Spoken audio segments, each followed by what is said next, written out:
নমস্কার বন্ধুরা, কেমন আছেন? আশা করি সবাই ভালো আছেন। আবার একটি নতুন ব্লগে সবাইকে স্বাগত। ব্লগটা প্রথম থেকে শেষ অবধি দেখবেন, আশা করি সবার ভালো লাগবে। টুসি পড়তে চলে এসছে আর ফুলমণি চলে এসছে ধান সিদ্ধ করতে। এখন সকাল 6:30 বাজে। আমিও এই সকাল সকাল ঘুম থেকে উঠেছি, ডাক্তারখানায় যাব, মেদিনীপুর যাব। মারতি আসবে, আমি আর আমার ছেলে দুজনেই যাব।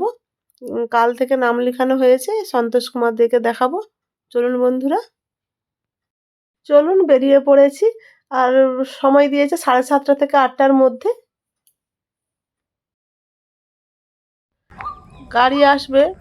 ও বলল, গাড়িওয়ালা আমাদের রাস্তায় কোনোদিন আগে আসেনি, নতুন ড্রাইভার। ওর জন্য ও বললো তুমি আগে যাও, দাঁড়িয়ে থাকো রাস্তায় গিয়ে। তাকে ঠিকানা বলে দিয়েছি। তারপরেও বলছে তুমি রাস্তার সামনে দাঁড়িয়ে থাকবে, যাও, আর আমি ব্যাগপত্র নিয়ে যাচ্ছি। তাই আমি আগে চলে এসেছি।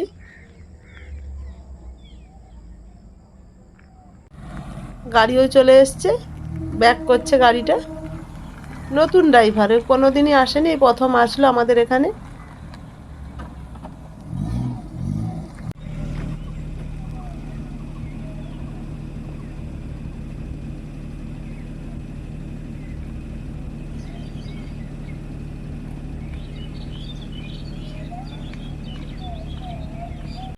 গাড়িতে উঠে গেছি। আপনারা তো দেখলেন, বাবার বাড়ি গিয়েছিলাম, কিন্তু সেখানে সেরকমভাবে কিছু খাওয়া দাওয়া করিনি। অনেক কিছু হয়েছিল, আমি কিন্তু হিসেব করেই খেয়েছি। তারপরেও এসে দেখি শরীরটা আবার সেরকম হচ্ছে। তাই যাচ্ছি আরেকবার ডাক্তারবাবুকে দেখিয়ে নেই। আস্তে আস্তে অনেকটাই দেরি হয়ে গিয়েছিল, তাই আর ভিডিও করা হয়নি। এবার ডাক্তার দেখানো হয়ে গেছে, ডাক্তার দেখিয়ে বেরিয়ে পড়েছি। হ্যাঁ, দুজনের ইউএসজি করে দেখিয়ে নিয়ে যেতে বলেছে, তখন আর নাম লেখাতে হবে না। নাম লেখাইতে হবে না, কিন্তু কথা হচ্ছে কবে করলি ও তো এখানে রয়ে যাবে, করবি কবে সেই দিন নিয়ে যাবে। ডাক্তার দেখিয়ে বাড়ি চলে এসেছি। ড্রাইভার দাদা বলছেন, বলে আপনাদের বাড়িটা কোন দিকে? ও দেখাচ্ছে, বলে এইটা দিয়ে সোজা আমাদের বাড়ি। ওকে বললাম টাকাটা দিয়ে দাও। ডাক্তারবাবু বলেছেন ইউএসজি করতে, ইউএসজি করতে হবে। আর আমার মাঝে মাঝে পেটটা অসুবিধা করে, তো তারপর গা গুলাতে থাকে। ওই জন্য ডাক্তারবাবু বললেন না, আগে ইউএসজি একটা করে নিন। এখন সন্ধে 6:30 বাজে। ওয়াশিং মেশিন পরানোর জন্য কোম্পানি থেকে লোক পাঠিয়েছে।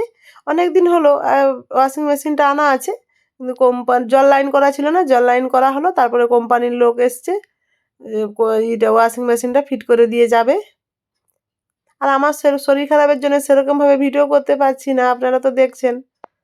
আমার শরীরটা সত্যি খুবই খারাপ, ব্লাড টেস্ট করতেও দিয়েছে অনেকগুলো। দেখা যাক, কালকে যাব টেস্ট করতে, কি বলে। তারপরে হাতে রিপোর্ট পাই, তারপরে আবার ডাক্তারবাবুকে দেখাতে হবে। ওয়াশিং মেশিনটা ফিট হয়ে গেলে একটা সুবিধা, জামা কাপড়গুলো কাচতে। আমার তো ভয় হচ্ছে আমি শিখতে পারবো তো। এই যে কোম্পানির দাদাটা এসেছেন, তাকে বললাম যে দাদা আমি পারবো তো চালাতে? দাদা তখন বললেন কেন পারবেন না, ঠিক ভালোভাবে দেখে নিন, ঠিক পেরে যাবেন। আমার ছেলে দাদাটাকে সাহায্য করছে। আর দুয়ারটাতে অনেক জিনিস, পিছনের পাশে আমাদের যে একটা দুয়ার ছিল সেটা ভাঙা হয়ে গেছে। সেই সব জিনিস এই দুয়ারে এসছে, তো সেই জন্য এই দুয়ারে প্রচুর জিনিস ভর্তি আছে। এই দুয়ারটা যতক্ষণ না গজ হয়, এই দুয়ারতেই জিনিস থাকবে। তো পা নাড়ানোর জায়গা নেই এই দুয়ারটাতে। ধান বস্তা, সার বস্তা, আবার ঘরের যেসব জিনিস, চাষি ঘর তো, জিনিস তো একটু থাকবেই। আমি আমার ছেলেকে বলেছি, বেটু তুই ভালো করে দেখে নে ওয়াশিং মেশিনটা চালানো।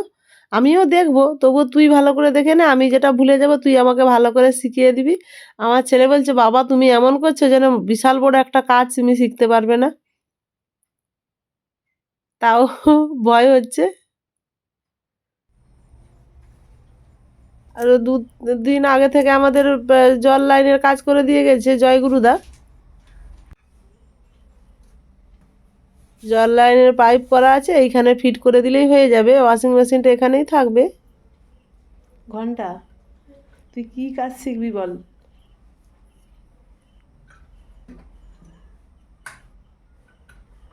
সে কারেন্টের কাজ শিখবে, ওটাই ভালো।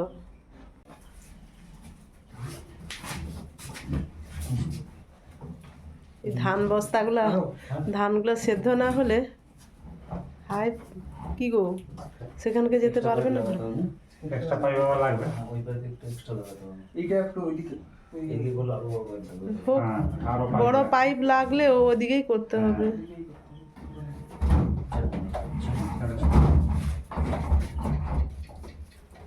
একটা পাইপ এরকমই রাখতে হবে। আমি তো ওটাই বলছিলাম। আর কে কে দেখবে ডেকে দিন, একবারই দেখাবো। ওই দাদাকেও ডেকে দিন। কলটা বন্ধ করবেন না শুধু, এটা মাথায় রাখবেন, কলটা বন্ধ যেন না হয়। কলটা সবসময় খোলা থাকবে। এই ট্যাপটা হ্যাঁ, ওটা সবসময় খোলা থাকবে, ওটা বন্ধ করতে যাবেন না। এখানে সুইচ অফ অন করবেন, এটা পাওয়ার অন করবেন, ধরে রাখবেন একটু, অন হয়ে গেল। অন হওয়ার পরে এই বাটনটা টিপলে এই প্রোগ্রামটা সিলেক্ট হতে থাকবে। ফার্স্ট বাটন সিলেক্ট করা আছে স্মার্ট, ভালো কিছু কাপড় চোপড়ের জন্য সিলেক্ট করাই আছে। কুইক ওয়াশ, ঘাম গন্ধ জাতীয় কাপড় চোপড়ের জন্য, এতে খুব একটা বেশি কাপড় যাবে না, 2-4 পিসের বেশি যাবে না। নোংরা কাপড় চাপড় দিলে পরিষ্কার হবে না খুব একটা। ঘাম গন্ধ জাতীয় কাপড় চোপড় স্কুল ড্রেস হলে ঠিক আছে। এটা মিক্স, এতে সব কিছু মিক্স করে কাচার জন্য। সব কিছু বলতে বেডশিট, জিন্সের প্যান্ট এসব ঢুকিয়ে দেবেন না। আপনার কাপড়, এর কাপড়, দাদার কাপড় একসঙ্গে ঢুকাতে পারবেন, কিন্তু জিন্স প্যান্ট, বেডশিট এগুলো এইখানে দেবেন না। শাড়ি ডেলি শাড়ির জন্য উনি আমাদেরকে ভালোভাবে দেখিয়ে দিলেন কিভাবে মেশিন চালাতে হয়, আমরাও ভালোভাবে দেখে নিয়েছি। আর ওনার জন্য যে একটু টিফিনের ব্যবস্থা করেছি, নতুন জিনিস পড়াতে এসছে তাই তো একটু টিফিন দিতেই হবে, মিষ্টি মুখ করানো হলো। রাস্তা জানেন না তাই ও যাচ্ছে একটু এগিয়ে দিতে, রাস্তাটা দেখিয়ে দেবে। যেহেতু রাত হয়ে সন্ধ্যা হয়ে গেছে, মানে এখন প্রায় 7:30 মতো বাজে।